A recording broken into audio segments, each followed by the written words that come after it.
क्योंकि बहुत सारे लोग हैं जो मसीह में तो हैं, लेकिन उन्हें नहीं पता कि वो आखिर हैं कौन। वो अपने आप को एक नॉर्मल मनुष्य सोचते हैं, एक नॉर्मल इंसान सोचते हैं, जैसे सभी हैं, लेकिन वास्तव में ऐसा नहीं है। हम कुछ डिफरेंट हैं। जो लोग मसीह में हैं वो कुछ डिफरेंट है। इसलिए इस शिक्षा को मैं लेकर आया हूं और इस शिक्षा को हम 3 भागों में देखेंगे, एक इस संडे, एक नेक्स्ट संडे, एक उसके नेक्स्ट संडे, और तीनों संडे में हम लोग इस विषय पर बातचीत करेंगे। और बहुत ही अच्छा टॉपिक है, अच्छा विषय है, और हर एक विश्वासी को, चाहे वो पुराना हो नया हो, इसे समझना बहुत ही आवश्यक है। वो है कि हम मसीह में कौन हैं, हमारी मसीह में क्या पहचान है। Who we are in Christ, हम मसीह यीशु में कौन है, हमारी क्या पहचान है मसीह यीशु में, हमारी क्या आइडेंटिटी है मसीह यीशु में। बहुत सारे भाई बहन हैं, वो इसलिए चिंतित हैं, इसलिए परेशान हैं, इसलिए संघर्ष कर रहे हैं क्योंकि उन्हें वास्तव में पता नहीं है कि वे कौन हैं। और जब तक हमें यह पता नहीं होगा कि हम कौन हैं, तब तक हम कहीं ना कहीं स्ट्रगल करते ही रहेंगे। लेकिन जिस दिन हम सत्य को जान लेंगे कि हम कौन हैं, उस दिन बात ही कुछ अलग होगी। बहुत सारे लोग हैं जो अपने आप को पसंद नहीं करते, अपने आप से प्यार नहीं करते। वो सोचते हैं मैं तो सबसे गंदा व्यक्ति हूं दुनिया का, मैं तो सबसे भद्दा व्यक्ति हूं दुनिया का, मैं तो, मेरी बॉडी ठीक नहीं है, मेरा बॉडी स्ट्रक्चर ठीक नहीं, मेरा कलर ठीक नहीं, मेरे बाल ठीक नहीं है, मैं पतला हूं, मैं मोटा हूं। इस प्रकार की अनेक बातें लोगों के अंदर हैं, और आजकल जवानों के अंदर तो बहुत ही ज्यादा है, क्योंकि वो एक दूसरे को देखते हैं, सोचते हैं वो दूसरा बहुत स्मार्ट है और मैं तो वैसा नहीं हूं, वो तो बहुत आगे बढ़ गया और मैं वैसा नहीं हूं। लेकिन आपको इस बात को समझना है कि मसीह में मैं कौन, और यदि आपने ये बात को समझ लिया कि मसीह में कौन हूं, तो आप अपने आप से प्यार करने लगेंगे, आप अपने आप को सबसे बेहतर समझने लगेंगे। आज 7 पॉइंट मैं आप लोगों को बताऊंगा, 7 बातें हम लोग देखेंगे कि मसीह में हम लोग कौन हैं, और बाकी नेक्स्ट हफ्ते हम लोग जाएंगे। हम सबसे पहले, हम मसीह में एक नई सृष्टि है। पहली बात यह है कि आप और मैं, जिसने प्रभु यीशु मसीह पर विश्वास किया है, वो एक क्या है, नई सृष्टि। अब नई सृष्टि मीन्स एक नया जन्म, जिसे हम कह सकते हैं, एक नया, मतलब जिसका निर्माण क्या हुआ है, अभी अभी हुआ है, एक नई सृष्टि है वो। जैसे हम लोग बोलते हैं कि नया फोन आया है, तो क्या एक नई सृष्टि है, एक नया निर्माण हुआ है किसी चीज का। किसी ने घर बनाया भाई, नया मकान बना हुआ है, तो क्या है, नई सृष्टि। सब कुछ क्या है उसमें, नया है, पुराना कुछ नहीं है। तो नया, नई सृष्टि और पुरानी सृष्टि बाइबल में इस प्रकार से है कि जब पुरानी सृष्टि मीन्स जो पाप का जीवन था, जब हमारे गुनाह क्षमा नहीं हुए थे, और नई सृष्टि मीन्स उस व्यक्ति के गुनाह क्या हो गए, क्षमा हो गए। अब वो क्या है, नई सृष्टि। पहले क्या था, वो गुनाह में था, परमेश्वर की दृष्टि में क्या था, गुनहगार था। लेकिन उसके बाद जब उसने विश्वास किया प्रभु यीशु मसीह पर, तो उसके बाद वो अब क्या बन गया, नई सृष्टि। किसकी नजरों में, परमेश्वर की दृष्टि में। पहला मनुष्य, परमेश्वर ने आदम हवा हम सबको बनाया, लेकिन हम सब लोग कहां चले गए, गुनाह में चले गए, पाप में चले गए, परमेश्वर की दृष्टि में गुनाह कर दिया। अब हम उसकी पुरानी सृष्टि हो गए। लेकिन जब हमने प्रभु को जाना, उस दिन से हम क्या हो गए, एक नई सृष्टि। क्यों? क्योंकि हमारे जो गुनाह थे वो सब प्रभु यीशु मसीह ने माफ कर दिए। अब हम कौन हो गए, नई सृष्टि हो गए। एक वचन हम लोग पढ़ लेंगे, 2 कुरिन्थियों की किताब, उसका 5 अध्याय और 17 पद लिखा है, सो यदि कोई मसीह में है, समझ रहे, सो यदि कोई मसीह में है। यहां पर नहीं, ये नहीं लिखा कि जो कोई बहुत पवित्र है, जो कोई बहुत धर्मी है। क्या लिखा है, हां, जो कोई मसीह में है, यानी कि जिसने प्रभु यीशु मसीह पर विश्वास कर लिया, उस व्यक्ति के विषय में यहां पर कहा है कि वह नई सृष्टि है। क्या है वो, नई सृष्टि है। पुरानी बातें बीत गई, देखो सब अब क्या हो गया है, नया हो गया। हो सकता है जब आपने प्रभु को जाना, उससे पहले का जीवन आपका बहुत खराब रहा हो सकता है उससे पहले आपका चाल चलन बहुत खराब रहा हो, लेकिन जिस दिन आपने मसीह को जाना, जिस दिन आपने मसीह को जानना शुरू किया, उस दिन से आप एक नई सृष्टि बन जाते हैं। अब पुराने जीवन से आपको कोई मतलब नहीं है। पुराना जीवन अब मानो बीत गया है। देखो, सब बातें क्या हो गई हैं?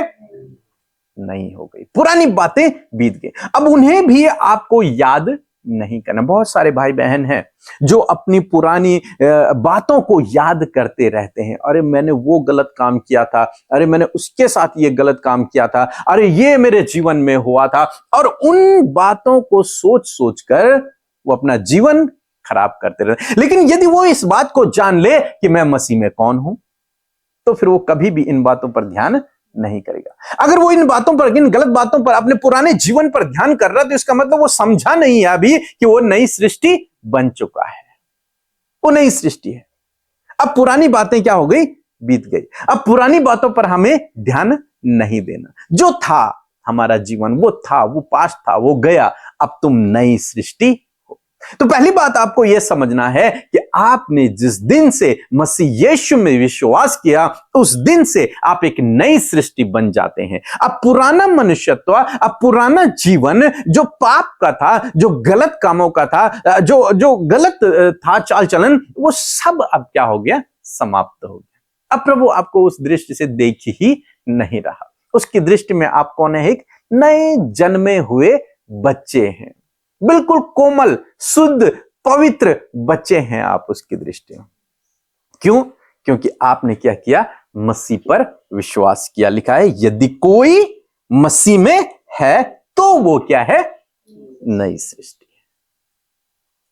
तो यदि आपके जीवन में कुछ भी रहा हो पहले, आप कितने भी गलत थे, आपने कितने भी गलत काम किए, वो मायने नहीं रखते। अब आप क्या हैं? एक नई सृष्टि है। सब कुछ देखो नया हो गया। मानो एक मकान था जो जर्जर हालत में था, टूटने की हालत में था, और मिस्त्री आया, उसने उसे पूरा तोड़ा, पूरा साफ किया और नए तरीके से उसे बिल्ड किया। सब कुछ उसमें नया सामान लगा दिया। तो उसे पुराना कहेंगे हम? नहीं। क्या कहेंगे? नई सृष्टि है। ये क्या हो गया? सब कुछ नया हो गया। तो आप और मैं जिन्होंने प्रभु पर विश्वास किया, हम लोग क्या हैं? नई सृष्टि है। अब वो पाप आपके ऊपर नहीं है, वो सब कुछ समाप्त हो चुका है। अब प्रभु आपको उस दृष्टि से नहीं देखता है कि आप गलत थे, आपने ये किया, वो किया, वो मायने नहीं रखता। अब आप उसकी दृष्टि में क्या है? एक नए बच्चे हैं। दूसरी जो बात हम लोग यहां पर देखेंगे वो है कि हम परमेश्वर की संतान हैं। क्या है? हम परमेश्वर की संतान हैं। पहली बात, हम नई सृष्टि हैं। दूसरी बात, आप और मैं अब कौन है? परमेश्वर की संतान है। बहुत सारे भाई बहन हैं जिनके मम्मी नहीं है, बहुत सारे हैं जिनके पापा नहीं है, बहुत सारे हैं जिनके मम्मी पापा नहीं है, बहुत सारे हैं जो सोचते हैं कि हमारे मम्मी पापा हमसे प्यार नहीं करते, वो हमसे नफरत करते हैं, वो हमारे साथ में गलत व्यवहार करते हैं। तो परमेश्वर का वचन कहता है कि हम कौन हैं? अब परमेश्वर की संतान। अरे मनुष्य की संतान तो हम हैं, वो एक अलग बात हो जाती है, लेकिन उससे बढ़कर हम अब किसकी संतान है? परमेश्वर की संतान है। और परमेश्वर की संतान, पहले यूहन्ना की किताब उसका 1 अध्याय और 12 पद यदि आप निकालेंगे तो वहां पर कुछ इस प्रकार से लिखा है, परंतु जितनों ने उसे ग्रहण किया। कितनों ने? हाँ, जितनों ने मीन्स जिस भी व्यक्ति ने उसे ग्रहण किया। जिस धर्मी व्यक्ति ने उसे ग्रहण किया, ऐसा लिखा है? नहीं। जिस पवित्र व्यक्ति ने उसे ग्रहण किया, नहीं। जिसने भी, वो कितना भी बड़ा गुनहगार है, वो कोई भी है, लेकिन जिसने भी उसे ग्रहण किया, उसने उन्हें क्या दिया? परमेश्वर की संतान होने का अधिकार दिया। मीन्स वो व्यक्ति, अब जिसने प्रभु यीशु मसीह को ग्रहण किया, अब वो कौन बन गया? परमेश्वर की संतान मीन्स उसका और परमेश्वर का एक विशेष रिलेशन हो गया। ऐसा नहीं कि सारी दुनिया कहते हैं हाँ परमेश्वर हमारा पिता है, हमारा सृजनहार है, ये एक अलग बात हो जाती है। लेकिन आपको और मुझे इस बात को पहचानना है कि हमारा और परमेश्वर का एक अलग क्या है, रिलेशन है। मानो हम उसके ही गर्भ से पैदा हुए हैं, उसका और हमारा आपका एक ब्लड रिलेशन है। न केवल आप एक नई सृष्टि हैं, बल्कि आपका और परमेश्वर का क्या है, एक रिश्ता है। नॉर्मल वाला रिश्ता नहीं कि हाँ परमेश्वर है और मैं उसका बेटा हूं, ये वाला रिश्ता नहीं है। लेकिन एक विशेष रिश्ता, एक विशेष रिश्ता है। किसका? आपका और परमेश्वर का। जैसा हमारा रिश्ता अपने माता पिता के साथ में होता है, एक घनिष्ठ रिश्ता, एक ऐसा रिश्ता जिसे कोई तोड़ नहीं सकता, चाहकर भी कोई उस रिश्ते को तोड़ नहीं सकता। माता पिता और हमारे रिश्ते को कोई तोड़ सकता है? नहीं तोड़ सकता। हम चाहें तो कहें कि मैं आज के बाद आपसे कोई रिश्ता नहीं रखूंगा, लेकिन उसके बाद कभी जमाने में अगर डीएनए टेस्ट हो, ये कुछ चीजें टेस्ट हो, तो हम क्या होंगे? हाँ, उन्हीं के संतान होंगे। मीन्स हमारा और हमारे माता पिता का जो जोड़ है ना, वो एक ऐसा जोड़ है जिसे कोई भी तोड़ नहीं सकता। और उससे तगड़ा जोड़ है मेरा और परमेश्वर का। तो आप क्या हैं? उसकी संतान है। संतान होने का मतलब है कि आपका उसका एक ऐसा रिश्ता जिसे कोई भी तोड़ नहीं सकता। बीते दिनों एक गवाही को हम लोग सुन रहे थे। गवाही तो क्या कहूं, एक बात को हम लोग सुन रहे थे कि एक लड़के ने किसी लड़की का मर्डर कर दिया।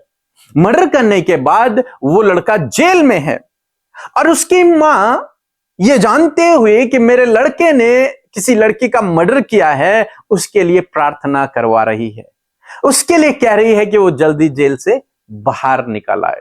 वो मान भी नहीं रही है कि मेरे बेटे ने वो गलती जानबूझ के की है। वो सोचते नहीं उसने अनजाने में कर दिया। मीन्स बेटा गुनहगार है, कानून ने उसे गुनहगार साबित कर दिया है, वो सजा काट रहा है, लेकिन मां उस बात को मानने के लिए अभी भी तैयार नहीं है। ये क्या है? ये रिश्ता है, ये बॉन्ड है जो मां और बेटे के बीच में है। ऐसे ही आपके और पिता के बीच में है, आपके और परमेश्वर के बीच में। अरे वो आपकी इन छोटी मोटी गलतियों को नहीं देखता, वो आपका न्याय ऐसे नहीं करता। आप और उसका क्या है? एक मजबूत रिश्ता है। इसीलिए पौलुस कहता है कि कौन मुझे परमेश्वर के प्रेम से अलग कर सकता है? कोई कर सकता है? नहीं।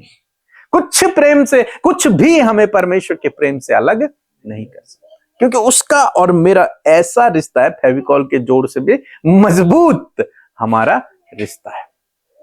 तो एक व्यक्ति को, एक मसीह विश्वासी को इस बात को समझना बहुत ही आवश्यक है कि मैं प्रभु की संतान हूं, और ऐसी वैसी संतान नहीं। संतान मीन्स नॉर्मल संतान है, एक मजबूत रिलेशन, एक मजबूत प्यार, प्रेम। बहुत सारे लोग सोचते हैं जो मसीह में है, लेकिन उनके मन में कहीं ना कहीं इस बात का डर है कि कहीं प्रभु मुझे दंड न दे, कहीं प्रभु मुझे नरक न डाल दे।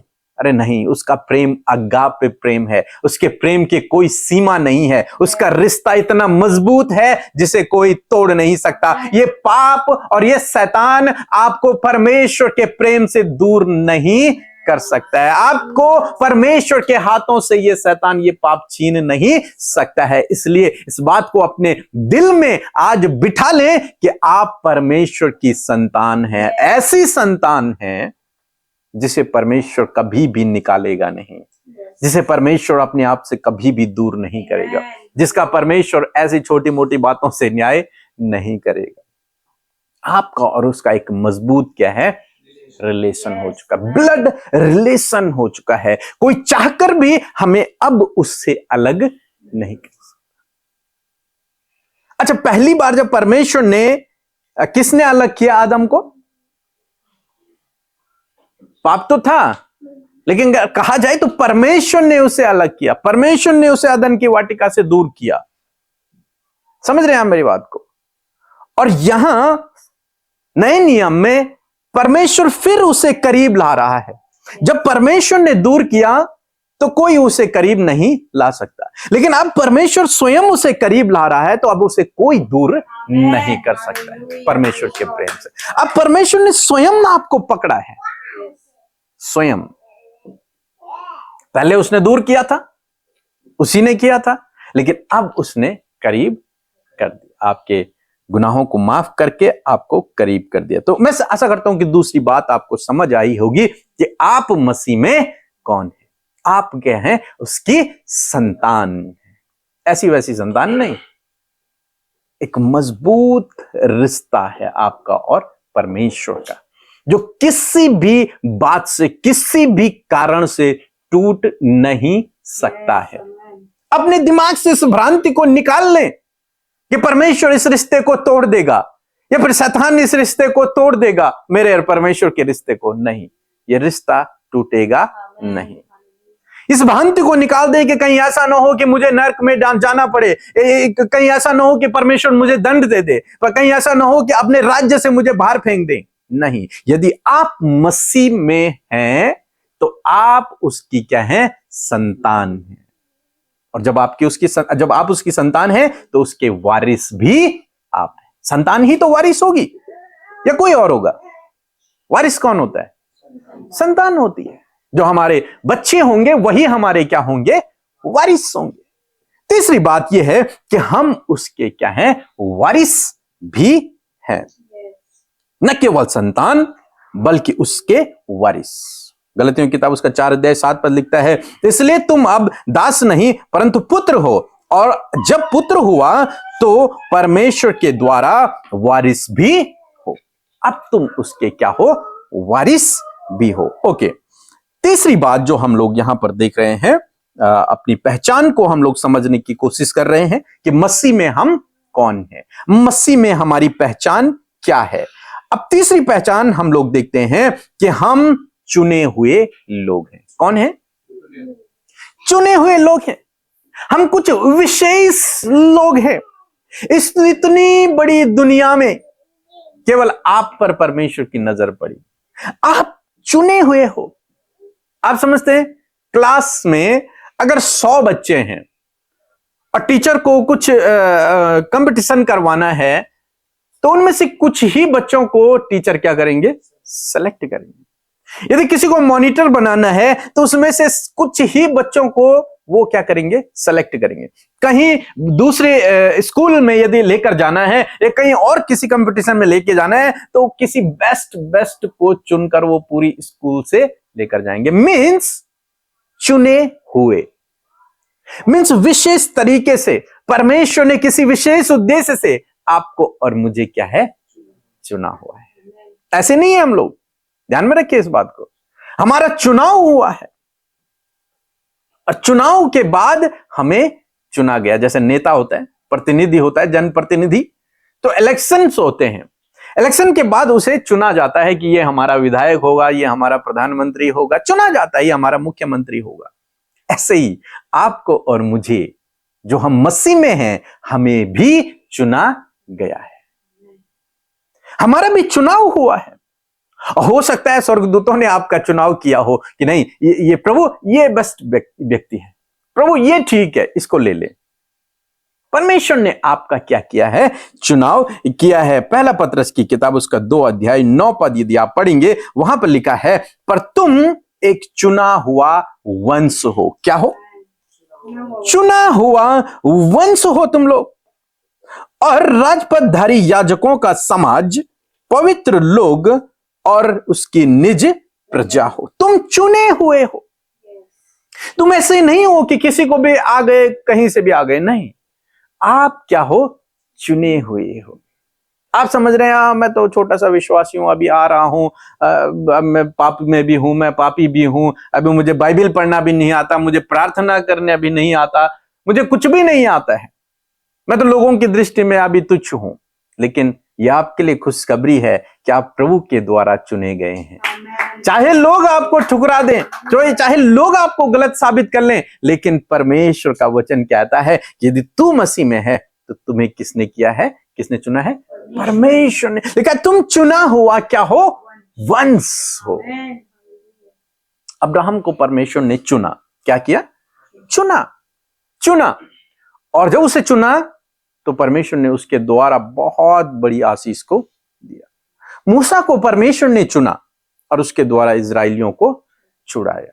नहम्याह को परमेश्वर ने चुना, दानियल को परमेश्वर ने चुना, एलियाह को परमेश्वर ने चुना, पतरस को परमेश्वर ने चुना, पौलुस को भी परमेश्वर ने चुना, और आपको भी परमेश्वर ने ही चुना है, किसी और ने नहीं। परमेश्वर ने आपको चुना, विशेष उद्देश्य के लिए आपको चुना गया है। आपका चुनाव हुआ है। चाहे आज आप विपरीत हैं, समय से गुजर रहे हैं, चाहे परिस्थितियां विपरीत हैं, चाहे जीवन में कमियां हैं, चाहे आपका चाल चलन अभी परफेक्ट नहीं हुआ है, लेकिन उसके बावजूद परमेश्वर का वचन कहता है कि तुम एक चुना हुआ वंश हो। परमेश्वर ने तुम्हें चुना है। कई बार बहुत सारे भाई, बहुत सारी बहनें जब लाइफ पार्टनर का चुनाव करते हैं तो प्रार्थना करते हैं। क्यों प्रार्थना करते हैं? क्या कारण है प्रार्थना करने का? हाँ, ताकि कैसे होगी प्रार्थना करके? बेस्ट कैसे मिल जाएगा? जो प्रभु देगा वो बेस्ट। यस, जो चुनाव प्रभु करेगा मेरे लिए वो क्या होगा? बेस्ट होगा।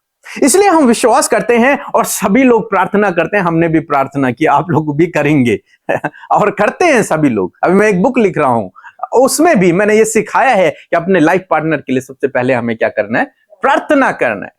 प्रार्थना। मैरिज पे एक बुक लिख रहा हूं मैं, मैरिज कि शादी कैसे करनी, किससे करनी है, कैसे सही लाइफ पार्टनर चुनना है, और शादी के बाद आपका जीवन कैसा होना चाहिए ताकि एक अच्छी फैमिली आप बने। इस पर एक बुक लिखी जा रही है। उसमें यह टॉपिक है कि सबसे पहले आपको अपने लाइफ पार्टनर के लिए चुनने से पहले क्या करना है? प्रार्थना करना। अब क्यों प्रार्थना करना है? क्योंकि हमारा विश्वास है कि जिसे परमेश्वर चुनेंगे वो सबसे क्या होगा? बेस्ट। वो सबसे उत्तम होगा। और मैं कह रहा हूं कि तुम परमेश्वर के चुने हुए हो। मतलब तुम कौन हो? आप कौन हो? सबसे उत्तम, सबसे बेस्ट। जब आप ये विश्वास कर रहे हैं कि मैं प्रार्थना करूंगी तो परमेश्वर मुझे एक अच्छा जीवन साथी देगा, क्योंकि परमेश्वर का चुनाव क्या होता है? परफेक्ट होता है, अच्छा होता है, गलत नहीं होता। और यहां पर भी तो परमेश्वर ने चुनाव किया है और चुनाव के बाद आपको चुना है। आप सबसे बेस्ट हैं, सबसे बेस्ट हैं आप उसकी दृष्टि में। इसलिए उसने आपको चुना, क्योंकि उसका चुनाव गलत नहीं हो सकता। हमारा चुनाव गलत हो सकता है, लेकिन उसका चुनाव कभी भी गलत नहीं होता। और वो कहता है कि तुम चुना हुआ वंश हो। परमेश्वर ने चुना है आपको पूरी दुनिया से। पूरी दुनिया में परमेश्वर ने इजराइलियों को चुना, थोड़े से लोगों को। अब प्रभु यीशु मसीह ने आपको और मुझे चुना। जब प्रभु यीशु मसीह ने अपने 12 चेलों को चुना होगा तो शास्त्री और फरीसी उसका मजाक बनाते होंगे। अरे ये कैसा गुरु है, अनपढ़ लोगों को अपने साथ में रख रहा है। ये कैसा गुरु है जो मछुआरों को अपना चेला बना रहा है। इसे तो शास्त्री और फरीसियों को बनाना चाहिए, जो शास्त्रों के ज्ञाता हैं उन लोगों को बनाना चाहिए। लेकिन प्रभु का चुनाव अलग है और प्रभु का चुनाव बेस्ट है। चाहे वो दुनिया की दृष्टि में तुच्छ थे, लेकिन प्रभु की दृष्टि में वो बेस्ट थे। और जब वो बेस्ट थे उन्होंने काम भी वैसे ही किया, बेस्ट काम किया। आज मैं आपको बताना चाहूंगा कि आप परमेश्वर की दृष्टि में बेस्ट हो, इसलिए उसने आपको चुना है। अच्छा, ये आपको केवल उत्साहित करने के लिए नहीं है, ये हकीकत है। बाइबल कह रही तुम चुना हुआ क्या हो? वंश। उसने आपको चुना है, हमने उसे नहीं चुना, उसने हमें चुना है। और जो वो चुनता है तो बेस्ट ही चुनता है। ऐसा नहीं कि मिट्टी का बर्तन बनाने के लिए वो कहीं से भी मिट्टी उठा के चिपका दे, ऐसा हो जाएगा? कुम्हार ऐसा करेगा? नहीं करेगा। मिट्टी का बर्तन बनाने के लिए एक स्पेशल मिट्टी होती है, वो अलग से मिट्टी होती है, अब उसी मिट्टी का यूज किया जाता है बर्तन बनाने के लिए। ऐसा नहीं हो सकता कि वो कहीं से भी मिट्टी उठा के बर्तन बनाने लगे। क्या होगा? वो बर्तन बनेगा ही नहीं, टूट जाएगा, बन ही नहीं पाएगा। तो कुम्हार को मिट्टी की पहचान होती है, इसलिए वो उस मिट्टी को चुनाव करता है, उसे उठाता है और फिर एक बर्तन का आकार देता है। परमेश्वर को मिट्टी की पहचान है, वो गलत मिट्टी नहीं उठा सकता, उसे पहचान है। और यदि उसने आपको उठाया तो आप सबसे उत्तम मिट्टी हैं, सबसे बेस्ट मिट्टी हैं, और धीरे धीरे वो उसे आकार देगा। आज चाहे कुछ भी है, लेकिन परमेश्वर का वचन कह रहा है कि तुम चुना हुआ वंश हो। ओके, चौथी बात हम लोग देखेंगे कि हम परमेश्वर के चुने हुए तो हैं, परमेश्वर के पुत्र तो हैं, परमेश्वर की नई सृष्टि तो हैं, लेकिन प्रभु यीशु मसीह एक और बात कहते हैं कि तुम मेरे मित्र हो। क्या हो? मित्र हो। आप और मैं प्रभु यीशु मसीह के दोस्त हैं। क्या हैं? दोस्त हैं। अरे सृष्टि में इतने सारे लोग हैं, कोई भी नहीं कहता कि मैं तुम्हारा दोस्त हूं। हर कोई कह देगा मैं तुम्हारा ईश्वर हूं, मेरी पूजा करो, मेरी आराधना करो, मेरे लिए ये चढ़ाओ, मेरे लिए वो चढ़ाओ। मेरे पीछे बहुत सी बातें हो सकती हैं, लेकिन यीशु कहता है मैं तुम्हारा मित्र हूं, मैं तुम्हारा दोस्त हूं। और दोस्त कैसे होते हैं पता है? एक दोस्त दूसरे दोस्त से सब कुछ शेयर करता है। बीते दिनों मैं पास्टर जी से बात कर रहा था, तो मैंने कहा यार एक दोस्त दूसरे दोस्त को सब कुछ बताता है, तो वो बोले कि एक दोस्त दूसरे दोस्त की कमियां भी ढांप लेता है। जी बिल्कुल, एक दोस्त दूसरे दोस्त से सब कुछ बताता है, सारी बातों को बता देता है, कुछ भी छिपाता नहीं है।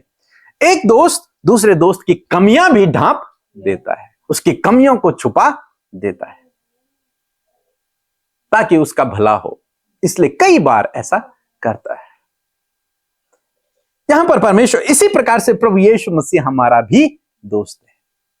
मींस आप उससे सब कुछ शेयर कर सकते हैं और वो आपकी कमियों को ढांपना जानता है।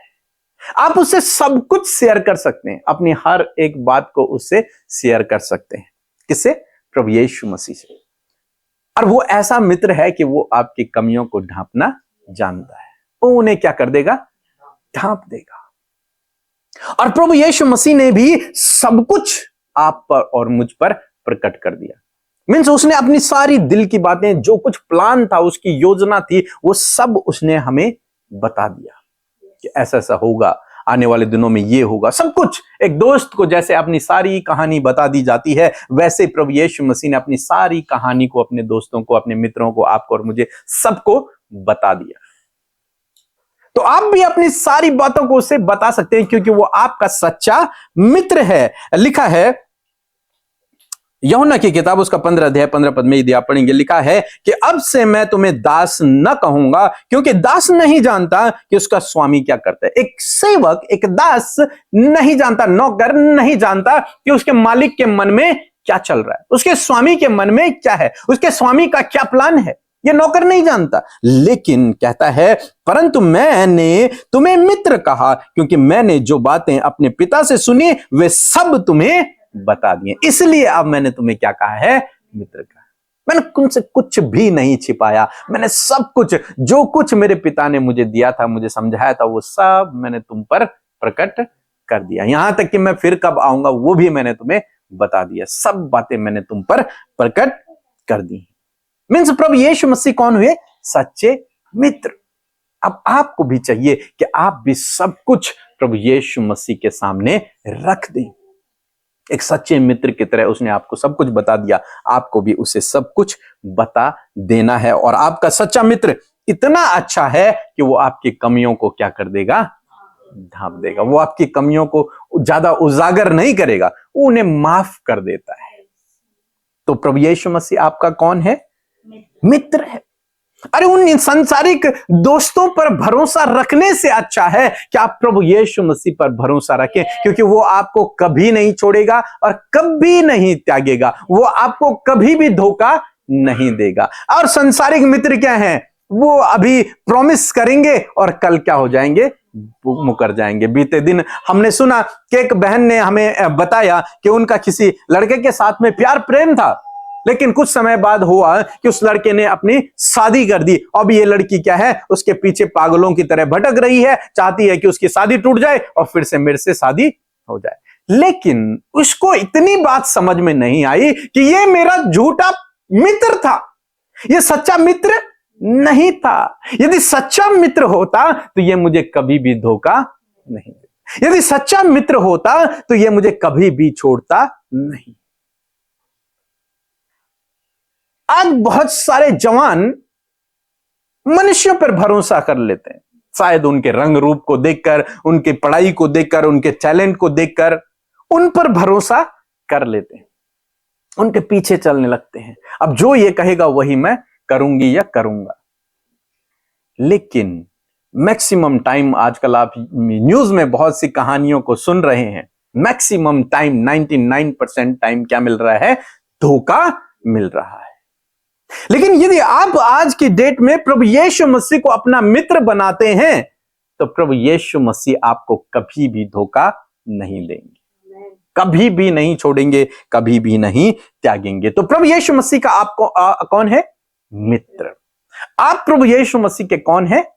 सच्चे दोस्त हैं। और सच्चा दोस्त कभी भी अपने दोस्त को नरक में नहीं डालेगा। अरे भाई, इधर तो मैं कह रहा हूं कि भाई आप मेरे सच्चे मित्र हैं, सच्चे दोस्त हैं, और अंत में मैंने आपको जेल में डाल दिया। क्या ये जायज है? नहीं है जायज। एक सच्चा मित्र अपने मित्र को कभी भी दंड नहीं देने देगा, कभी भी परीक्षा में नहीं पढ़ने देगा, कभी भी उसे अकेला नहीं छोड़ेगा, कभी भी उसे जेल खानों में नहीं जाने देगा। वो उसे प्रोटेक्ट करेगा, उसे बचाएगा, उसे सुरक्षित रहेगा, उसकी ओर से लड़ेगा। एक सच्चा मित्र। और यीशु कहते हैं कि मैं तुम्हारा क्या हूं? मित्र हूं, सच्चा मित्र हूं। आप कैसे उस पर भरोसा करिए, इस बात को सोच सकते हैं कि एक दिन प्रभु मुझे नरक डाल देगा, एक दिन प्रभु मुझे दंड देगा? नहीं, वो सच्चा मित्र है, वो आपको कभी नहीं छोड़ेगा, कभी नहीं त्यागेगा, कभी भी आपको दंड नहीं देगा। सच्चा मित्र दूसरे मित्र की कमियों को ढांप देता है, और वो ढांप देगा आपकी कमियों को। जो छोटी मोटी कमियां हैं उन्हें भी प्रभु क्या कर देगा? ढांप देगा। ओके, एक और पॉइंट हम लोग देखेंगे कि हम परमेश्वर के मंदिर हैं। कौन है? मंदिर। ये बहुत बड़ी बात है कि हम प्रभु यीशु मसीह के परमेश्वर के क्या है? मंदिर है। आज तक तो हमने सुना कि वहां इतना बड़ा मंदिर है, वहां इतना बड़ा भवन है, वहां इतना बड़ा चर्च है, ये सब हमने सुना और देखते भी हैं। लेकिन जानते हैं प्रभु के लिए सबसे बड़ा मंदिर कौन है? आप और मैं। हम प्रभु के मंदिर हैं, हम प्रभु के मंदिर हैं। एक भजन भी है कि ढूंढने चले जाते हैं खुदा को गिरजाओं में ढूंढने चले जाते हैं, लेकिन हकीकत में खुदा कहां है? हमारे अंदर है। गिरजाओं में खुदा नहीं मिलता, प्रभु यीशु हमारे अंदर है, क्योंकि हम उसके क्या हैं? मंदिर हैं। हम स्वयं उसके मंदिर है, वो हमारे अंदर वास करता है, हमारे अंदर। एक वचन हम लोग पढ़ लेंगे। लिखा है 1 कुरिन्थियों 6 और उसका 19 पद लिखा है कि क्या तुम नहीं जानते कि तुम्हारी देह पवित्र आत्मा का मंदिर है? तुम्हारा शरीर क्या है? अब पवित्र आत्मा का मंदिर। मीन्स आपके अंदर स्वयं सर्वशक्तिमान परमेश्वर वास करता है, आपके अंदर वो रहता है। इसीलिए बहुत सी बार आप अपने आप को गलत कामों से रोकते हैं कि नहीं, मुझे ये गलत काम नहीं करना, नहीं, मुझे ये गलत काम नहीं करना। क्यों आप ऐसा कर रहे हैं? क्योंकि आपके अंदर कौन है? परमेश्वर है। इसलिए आप उसके डर और उसके भय में चल रहे हैं। आपके ऊपर, आपके अंदर परमेश्वर की उपस्थिति है। पुराने नियम में हम लोग पढ़ते हैं कि परमेश्वर की उपस्थिति के विषय में पढ़ते हैं। परमेश्वर की उपस्थिति वहां पर थी, बादल छा गए, लोग खड़े न रह सके, बहुत सी बातों को हम लोग पढ़ते हैं। तो आज भी क्या है? परमेश्वर की उपस्थिति आपके अंदर है, आपके ऊपर है परमेश्वर की उपस्थिति। तो ये आपकी आइडेंटिटी है कि आप परमेश्वर के क्या है? मंदिर हैं। आप प्रभु यीशु मसीह के मंदिर हैं, यानी कि प्रभु यीशु मसीह आपके अंदर वास करता है। अब आप सोचो, एक मंदिर को कैसा होना चाहिए, या फिर उसको मेंटेन आपको कैसा करना चाहिए ताकि प्रभु उसमें वास करे। इसीलिए पौलुस कहता है गलतियों की किताब उसका 2 अध्याय 20 पद में कि मैं मसीह के साथ क्रूस पर चढ़ाया गया हूं, अब मैं जीवित न रहा पर मसीह मुझ में क्या है? जीवित है। अब मैं नहीं हूं बल्कि प्रभु मुझ में जीवित। मीन्स अब प्रभु एक होती है हमारे अंदर आत्मा, ठीक है? आत्मा है हमारे अंदर, मनुष्य की आत्मा जो सभी के अंदर है, आत्मा, आत्मा प्राण शरीर, आत्मा हमारे अंदर है। लेकिन अब एक और आत्मा हमारे अंदर आ गया, उसे कहते हैं पवित्र आत्मा, प्रभु का आत्मा। अब हम क्या बन गए? उसके मंदिर बन गए। अब हमारा आत्मा जीवन नहीं जी रहा है, बल्कि प्रभु का आत्मा हम में जीवन को जी रहा है। प्रभु का आत्मा अब हमारे अंदर है, मीन्स अब हम उसके चलाए चल रहे हैं। हमारे अंदर अब प्रभु का आत्मा है। समझ रहे हैं मेरी बात को? कभी आपने देखा है किसी पे भूत लग गया? देखा है?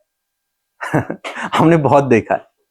जब किसी व्यक्ति पे कोई इविल स्पिरिट का कब्जा होता है तो वो व्यक्ति वैसे ही हरकतों को करने लगता है जो वो इविल स्पिरिट उससे करवा रही है। वो वैसे ही बोलेगा, वैसे ही खाएगा, वैसे ही पिएगा, वैसे ही चलेगा, वैसे ही बातें, वैसे ही हरकतें जो उस इविल स्पिरिट की रही होंगी वैसे ही वो करने लगता है। क्योंकि वो किसके कब्जे में है? इविल स्पिरिट के कब्जे में है। उसके अंदर एक स्पिरिट आ गई है, वो है इविल स्पिरिट, और उसने उसे कंट्रोल कर दिया। ये आपने देखा होगा। अब आप सोचो, अब आपको कंट्रोल किया है किसने? होली स्पिरिट ने। अब आपको कौन कंट्रोल कर रहा है? होली स्पिरिट। हाँ, होली स्पिरिट ने। मीन्स अब आपका जीवन, आपका चाल चलन, आपका बोलना, आपका उठना बैठना, आपका चलना फिरना, सब कुछ, आपका शरीर उसके कंट्रोल में, आमेन। और उसके अनुसार अब आप लोग क्या कर रहे हैं? जीवन को व्यतीत कर रहे हैं। तो आप परमेश्वर के मंदिर हैं। ऐसे मंदिर में हाँ भाई प्रभु हमारे अंदर है, नहीं। जैसे मैंने एग्जांपल इविल स्पिरिट का दिया क्योंकि वो हमने देखा हुआ है उसको, इसलिए मैंने एग्जांपल दिया। ऐसे ही अब पवित्र आत्मा का हम मंदिर है। अब हमारी बोल चाल, हमारी भाषा, हमारा चलना फिरना, सब कुछ उसके अकॉर्डिंग होना चाहिए। तो हम कौन है? परमेश्वर के मंदिर हैं। लास्ट बात को हम लोग देखेंगे कि हम पर, आप पर और मुझ पर पवित्र आत्मा की छाप लगी हुई है। बहुत सारे लोगों का इस प्रकार का विश्वास है कि जब एक दिन ऐसा दिन आएगा जब प्रार्थना होगी, तब एक अलग से एनॉइंटिंग हमारे ऊपर आएगी और हम अन्य अन्य भाषाओं से भर जाएंगे, या फिर कुछ भविष्यवाणियां करने लगेंगे। तब वे सोचते हैं, उनका मानना है कि उस दिन रियली में हमें पवित्र आत्मा का दान मिला है। और ये गलत नहीं है, सही है। उस दिन हमें क्या मिला है? पवित्र आत्मा का दान मिला है। लेकिन बाइबल एक और विषय में हमें बताती है। इफिसियों की किताब उसका 1 अध्याय 13 और 14 पद लिखता है कि उसी में तुम पर भी जब तुमने सत्य का वचन सुना। क्या सुना? जिस दिन तुमने सत्य का वचन सुना, यानी कि प्रभु यीशु मसीह का वचन सुना जो तुम्हारे उद्धार का सुसमाचार है। जिस दिन तुमने लोगों से प्रभु यीशु मसीह के उद्धार का सुसमाचार को सुना, मनुष्यों के उद्धार के सुसमाचार को सुना, और जिस पर तुमने विश्वास किया, और उस सुसमाचार पर तुमने उस दिन क्या कर दिया? विश्वास कर दिया। प्रतिज्ञा किए हुए पवित्र आत्मा की छाप तुम पर लग गई। उसी दिन, जिस दिन तुमने प्रभु पर विश्वास किया, उसी दिन जिस दिन तुमने उसके सुसमाचार को सुना और एक्सेप्ट किया और उसके पीछे चलने का निर्णय लिया, बाइबल कहती है कि उसी दिन तुम पर पवित्र आत्मा की छाप लग गई। अब जो अन्य अन्य भाषाएं हैं, जो भविष्यवाणी का वरदान है, ट्रांसलेट, ये सब वरदान है, पवित्र आत्मा के वरदान है, कार्य वो चल रहे हैं हमारे जीवन में। लेकिन किस दिन तुम्हें वो पवित्र आत्मा मिला, किस दिन तुम पर उसकी छाप लगी? उस दिन नहीं जिस दिन तुमने कुछ महसूस किया, बल्कि उस दिन जिस दिन तुमने प्रभु पर विश्वास किया, जिस दिन तुमने उसके पीछे चलने का निर्णय किया, उसी दिन तुम पर पवित्र आत्मा की छाप लग गई। छाप समझते हैं क्या होता है? मोहर। अभी जब हम लोग चेक काटते हैं और मैंने उसमें अपनी मोहर मार दी, अब चाहकर भी मैं उस मोहर को मिटा नहीं सकता। चाहकर भी मैं उस मोहर को मिटा नहीं सकता। यदि मिटाना चाहूं तो पूरा चेक क्या हो जाएगा? खराब हो जाएगा। उसे फाड़कर ही फेंकना पड़ेगा, वो किसी काम का नहीं रहेगा। क्योंकि उस पर क्या है, मेरी मोहर लगी हुई है और उसमें ही मेरा नाम लिखा हुआ है। और इसी प्रकार से वो आप पर किसकी मोहर है? पवित्र आत्मा की छाप लगी हुई है आप पर। उसे कोई मिटा नहीं सकता, उसे कोई आपसे छीन नहीं सकता, उसे कोई बदल नहीं सकता, क्योंकि वो किसने लगाई वो छाप? परमेश्वर ने लगाई। भाई आपको चुना, अभी हमने पढ़ा था, चुना और आप पर मोहर लगा दी कि ये मोहर, ये बेटा, ये बेटी अब किसकी है? मेरी है। आप पर मोहर लग गई, आप पर मोहर लग गई। जैसे हम लोग बच्चे जब जन्म लेते हैं तो वो जिस धर्म में उनका जन्म हुआ उसी धर्म की उन पर क्या लग जाती है? मोहर लग जाती है। कोई हिंदू पैदा हुआ तो हिंदू की मोहर है, ईसाई पैदा हुआ तो ईसाई की मोहर है, मुसलमान पैदा हुआ तो उसमें मुसलमान की मोहर है। हाँ, उसको कोई रिलीजन सर्टिफिकेट नहीं बनाना, उसका है, वो पैदाइशी उस पर लग गया, उस पर छाप लग गई। अब जब हमने नया जन्म प्राप्त किया है, जब हम नई सृष्टि बने हैं, जब हमें प्रभु ने चुना है, तो हम पर अब कौन सी छाप लगी? अरे ईसाइयों की छाप नहीं लगी हम पे। क्या हम ईसाई हो गए आज के बाद? नहीं, हम पे लगी है पवित्र आत्मा की छाप, हम पर लगी है परमेश्वर के राज्य की छाप।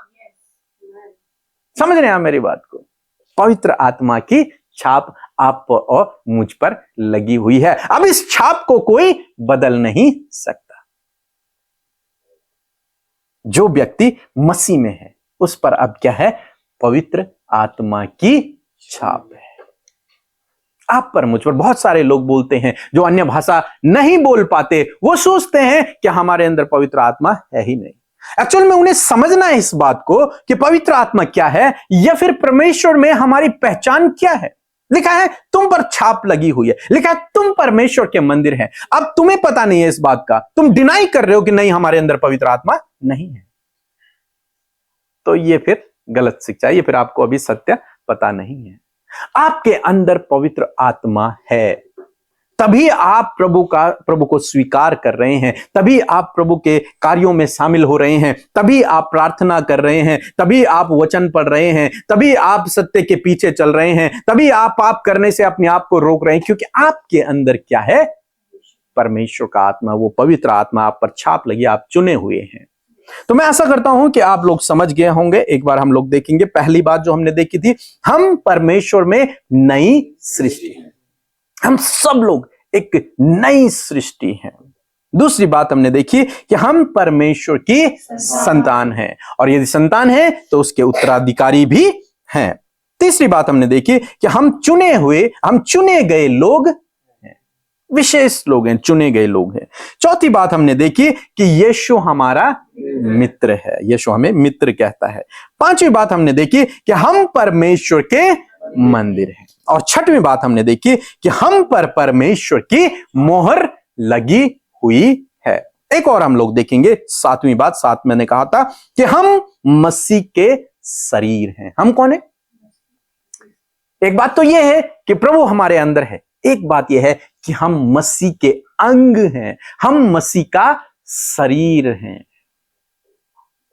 कलीसिया और कलीसिया के लोग, हम सभी लोग, आप हर एक व्यक्ति जो कलीसिया में है, जो प्रभु पर विश्वास कर रहा है, वो उसके अंग का निर्माण कर रहा है। हो सकता है आप उसके एक फिंगर हो सकता है आप उसका थंब हो सकता है आप उसकी हड्डी हो सकता है आप उसका दाएं हाथ हो। आप मसीह के देह को बना रहे हैं। मीन्स आप उसकी देह हैं, आप मसीह यीशु की क्या हैं? देह हैं। पहला कुरिन्थियों उसका 12 अध्याय 27 पद कहता है, इसी प्रकार तुम सब मिलकर मसीह की देह हो और अलग अलग उसके अंग हो। हम सब मिलकर उसकी देह हैं। चाहे आज आप चर्च में सबसे पीछे हैं, कलीसिया में सबसे पीछे हैं, आपका कोई योगदान नहीं है कलीसिया में, या फिर लोग आपको कुछ नहीं समझ रहे कलीसिया में, आप कोई गिटारिस्ट नहीं है, आप कोई गायक नहीं है, आप कोई प्रचारक नहीं है, लेकिन फिर भी आप मसीह के अंग हैं। आप उसका एक अंग हैं, आप उसकी देह का निर्माण कर रहे हैं। तो ये आपकी पहचान है कि आप मसीह का अंग हैं। आइए हम लोग प्रार्थना करेंगे। प्रभु यीशु मसीह, हम आपका धन्यवाद करते हैं पिता परमेश्वर इस सुंदर वचनों के लिए मेरे प्रभु। विशेषकर इस बात के लिए पिता परमेश्वर कि आज हमने अपनी पहचान को जाना है प्रभु, कि हम मसीह में कौन हैं। पिता परमेश्वर, तुझसे प्रार्थना है कि जितने भी भाई बहनों ने इस मैसेज को सुना है प्रभु, और यदि आज तक उन्हें इस बात का डाउट था कि वो कौन है, उनके साथ में क्या होने वाला है, तो खुदावन आज इन वचनों के द्वारा प्रभु उन पर सत्य प्रकट हो प्रभु, और वो जानने पाए कि वे मसीह में कौन है प्रभु, और अपने आप को तुच्छ न समझें बल्कि अपने आप को वो अच्छा समझें। पिता परमेश्वर, धन्यवाद करते हैं प्रभु। पिता परमेश्वर, जो भाई बहन इनके कारण एक दूसरे को तुच्छ समझते हैं पिता, उन्हें भी आप ज्ञान बुद्धि समझ से भरें ताकि वो किसी दूसरे को तुच्छ न समझें प्रभु। धन्यवाद करते हैं प्रभु, इस आइडेंटिटी के अनुसार प्रभु, इस पहचान के अनुसार प्रभु, जीवन बिताने में, जीवन को जीने में आप हमारी सहायता और मदद करें पिता। धन्यवाद करते हैं कि आप हमारे अंदर हैं, आप हमारे मित्र हैं प्रभु, आपने हम पर छाप लगाई है, हम चुने हुए हैं, हम नई सृष्टि हैं। इसके लिए हम आपका धन्यवाद करते हैं। सारी आदर और महिमा आपको देते हुए प्रार्थना प्रभु यीशु के नाम से मांगते हैं, आमीन।